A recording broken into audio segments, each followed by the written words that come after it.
ഒന്നര പതിറ്റാണ്ടിനിപ്പുറം വിചാരണ ആരംഭിച്ച തേക്കടി ബോട്ട് ദുരന്തം കേസ്. സംസ്ഥാനത്തെ ഏറ്റവും വലിയ ബോട്ട് ദുരന്തമായ തേക്കടി ബോട്ടപകടം നടന്ന 15 വർഷം പിന്നിടുമ്പോൾ കേസിന്റെ വിചാരണ ആരംഭിക്കുന്നു. ഇടുക്കി ലൈവ് വാർത്തകൾ നിങ്ങൾക്കായി അവതരിപ്പിക്കുന്നത് capsule pharma, Cheruvally building, Idukki കവല, കട്ടപ്പന. വ്യാഴാഴ്ച തൊടുപുഴ 4th അഡീഷണൽ സെക്ഷൻസ് കോടതിയിലാണ് കേസിന്റെ വിചാരണ തുടങ്ങുന്നത്. പ്രോസിക്യൂഷന് വേണ്ടി special public prosecutor advocate E A റഹീമാണ് ഹാജരാകുന്നത്.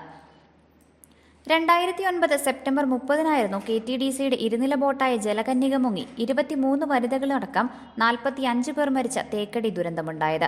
മരിച്ചവരെല്ലാം 50 വയസ്സിൽ താഴെയുള്ളവരായിരുന്നു.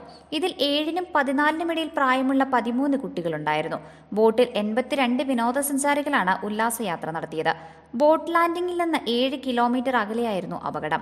നേവിയുടെ മുങ്ങൽ വിദഗ്ധർക്കൊപ്പം കുമളിയിലെ ടാക്സി ഡ്രൈവർമാരും ജനങ്ങളും ചേർന്നാണ് രക്ഷാപ്രവർത്തനം നടത്തിയത്. നാട്ടുകാരാണ് 26 മൃതദേഹങ്ങൾ കണ്ടെത്തിയത്. നേവിയുടെ സഹായത്തിലാണ് മറ്റ് ശവശരീരങ്ങൾ കണ്ടെത്തിയത്.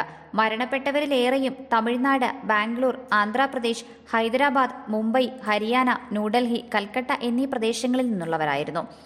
സർക്കാർ സ്പെഷ്യൽ പ്രോസിക്യൂട്ടറെ നിയമിക്കാൻ വൈകിയതിനാലാണ് കുറ്റപത്രം സമർപ്പിച്ച് 5 വർഷമായിട്ടും കേസിൽ വിചാരണ ആരംഭിക്കാത്തത്.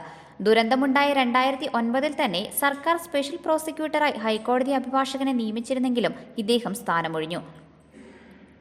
പിന്നീട് സർക്കാർ നിയമിച്ച പ്രോസിക്യൂട്ടറും 2021-ൽ രാജിവെച്ചു. പകരം പ്രോസിക്യൂട്ടറെ നിയമിക്കാൻ സർക്കാർ തയ്യാറാകാത്തതിൽ അന്ന് കേസ് പരിഗണിച്ച തൊടുപുഴ ഫാസ്റ്റ് ട്രാക്ക് കോടതി രൂക്ഷ വിമർശനമുന്നയിച്ചതിനെ തുടർന്ന് 2022-ൽ അഡ്വക്കേറ്റ് ഇ എ റഹീമിനെ സ്പെഷ്യൽ പ്രോസിക്യൂട്ടറായി നിയമിച്ചു. മുൻപ് IG ആയിരുന്ന ശ്രീലേഖയുടെ മേൽനോട്ടത്തിൽ ക്രൈംബ്രാഞ്ച് SP PA വത്സനായിരുന്നു ആദ്യം കേസിന്റെ അന്വേഷണ ചുമതല.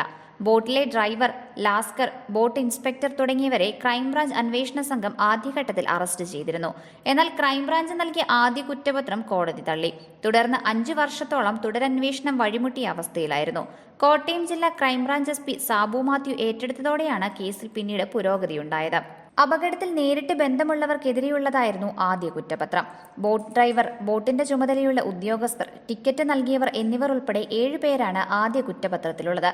ബോട്ട് നിർമ്മിച്ച KTDC ഉൾപ്പെടെയുള്ളവർക്കുണ്ടായ വീഴ്ചകൾ 2ാം കുറ്റപത്രത്തിലുണ്ട്. ബോട്ടിന്റെ നിലവാരം പരിശോധിക്കാതെയാണ് നീറ്റിലിറക്കിയതെന്നും പറയുന്നു.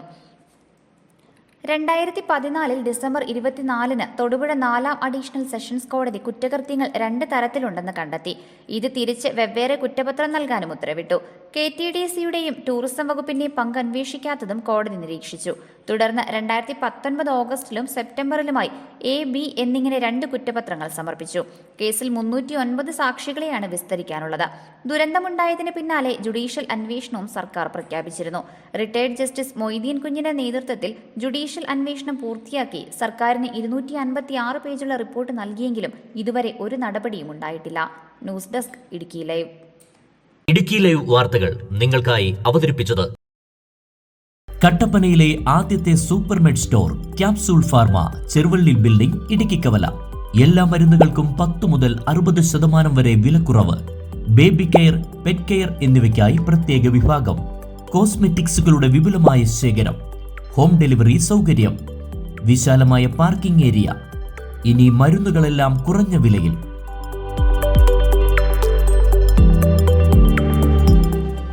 Capsule pharma, Cheruvally building, Idukki കവല, കട്ടപ്പന.